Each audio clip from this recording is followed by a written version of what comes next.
नमस्कार, लोकतंत्र मिररच्या टॉप 25 मध्ये आपल्या सगळ्यांचं स्वागत आहे. मी आहे आपल्यासोबत पल्लवी. तर चला एक नजर टाकूया आजच्या ठळक बातम्यांवर. मुंबई पुणे एक्सप्रेसवेवर कोंडीमुळे 172 शिवनेरी बस रद्द, एसटी प्रवाशांना झटका. कोल्हापूर पुणे एसटी सेवा पुन्हा सुरू, प्रवाशांना दिलासा. कोल्हापूर महापालिकेत ऐच्छिक विधीवरून वाद, महायुती काँग्रेस आमने सामने येण्याची शक्यता. लाडकी बहीण योजनेत बदल, काहींना 4,500 तर काहींना 1,500 रुपये. सांगोला करमाळा भागात स्थानिक आघाड्यांचे आव्हान, भालेकेंची पकड सेल. कोल्हापूरमध्ये भाजपाचा पहिला महापौर होण्याची शक्यता. शरद पवारांचे विधान, विलिनीकरणापेक्षा संकटातून मार्ग महत्वाचा. मुंबई पुणे एक्सप्रेसवेवर टोल असूनही सुरक्षा प्रश्नचिन्हाखाली. सोलापूर IOC वर पानकी सायडिंगवर 301 रेल लोडिंगचा विक्रम.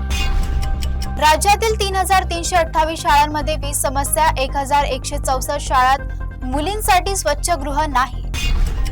पंढरपूरमध्ये पत्नीची हत्या, परिसरात खळबळ. पुण्यात तापमान बदलाचा परिणाम, न्यूमोनिया, रुग्णसंख्या वाढली. मिळकतकर थरबाकी दरावर कार्यवाही, मालमत्ता जप्तीला सुरुवात.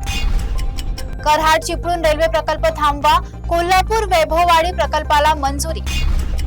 कोल्हापूर पुणे हायवेवर कांदा भरलेला ट्रक पलटी, वाहतूक विस्कळीत.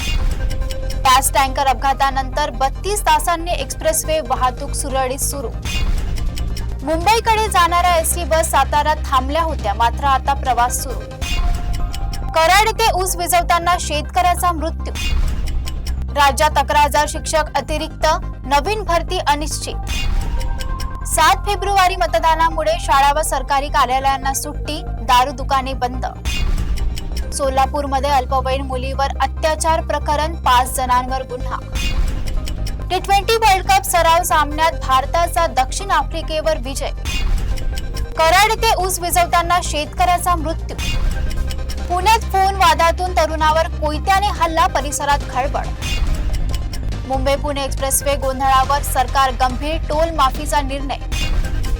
सध्या इतकंच बघत रहा लोकतंत्र मिरर.